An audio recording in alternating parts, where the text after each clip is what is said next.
Hi, it's John the Farmer. Today I'm working on our Kinze 3500 bean planter. It's a 15 row bean planter, and usually when we're done, we pull it in the shop, and this is kind of the process of how we work on it. I pull it in the shop, and as you see me do, I spun all the colders and the closing wheels on the back and checked if there was any bad bearings. I actually have one colder that got hit by a rock. I'll show you a little bit later in the video.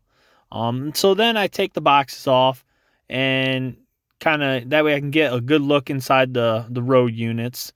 And there's a few things you have to look for inside the units.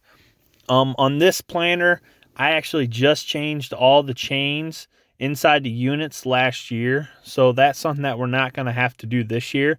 But it's always good to check on them, make sure nothing odd is wrong with them. Here is that colder that got hit by a rock. You can see it's bent pretty bad.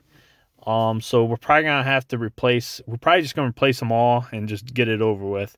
And this is an example of what one looks like when it's not hit by a rock. So give you an example. So after I pull off all the boxes, I like to take the plates off, the seed plates. That's what this is, and I'm pointing to where the seeds go, looking for wear.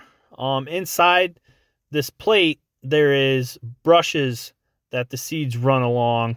So usually I clean all that up, and we replace our brushes every 2 years. It's probably a lot quicker than most, but that's what we like to do, and it keeps it nice.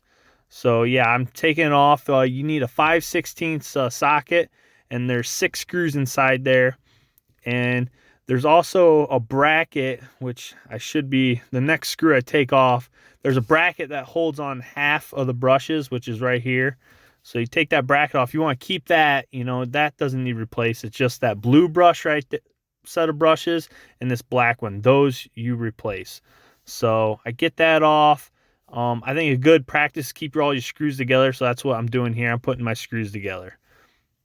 So once I get one tore apart, which I just showed you, I start on the rest of them. Something I like to do, and I think it's good practice, is when you take those wing nuts off, to take the plates off, I always put them back on. That way I don't lose them. Because God knows I've lost enough wing nuts in my day, and I don't need to lose any more. So yeah, this is just me taking the rest of them off, and I'll let that finish.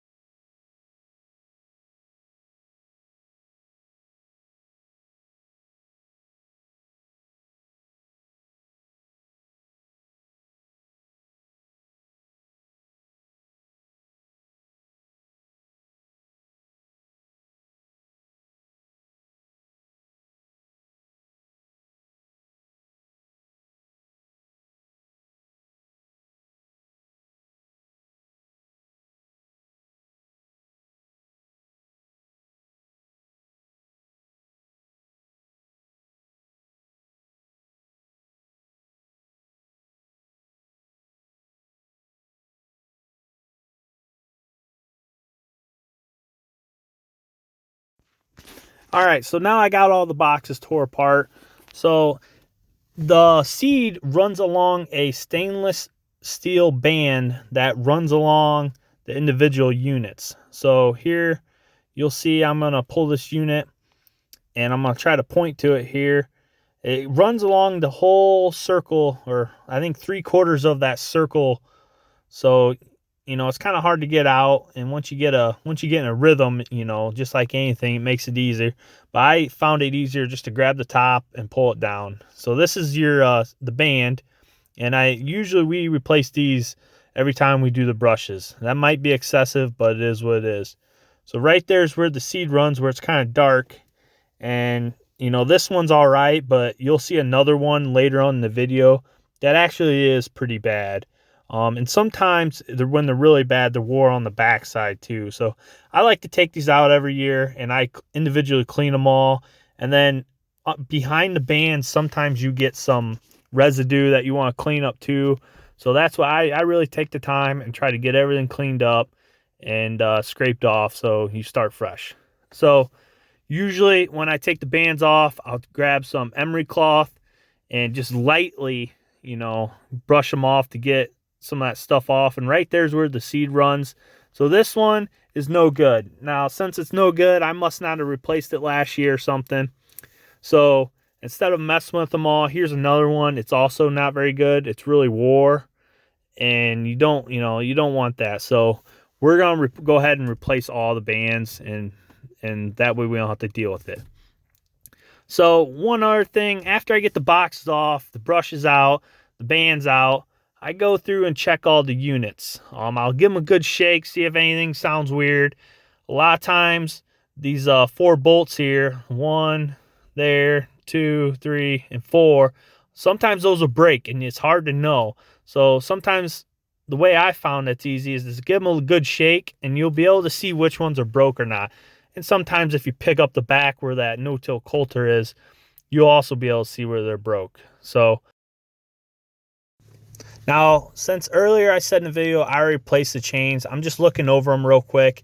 This tightener I also flipped when I did the chains, because you can flip them and it's kind of tight. So I'm just checking to see if there's any wear. You can see on the top it don't look that bad, but on the back side you can see the wear. That's where I flipped it last year. So that tightener's pretty good.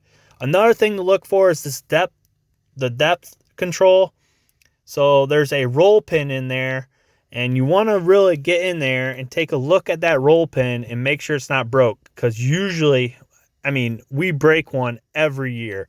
And, we have some rockier ground, so it's expected, but it's always a good idea to take a look at it. Another thing to take a look at is these springs. Every now and then we'll break them, but it's always good practice to take a look at everything like that. So we always take a look at that stuff. Also, the wheels. Actually, I'm gonna make another video, and we're gonna replace all these on our planter.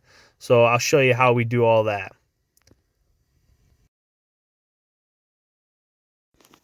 All right, so here I found a bad roll pin that broke, just to kind of give you a look what it looks like. So inside here, where the depth adjustment is, there's a roll pin connected to this, I don't know, the circle bracket. I'm not sure what it's really called.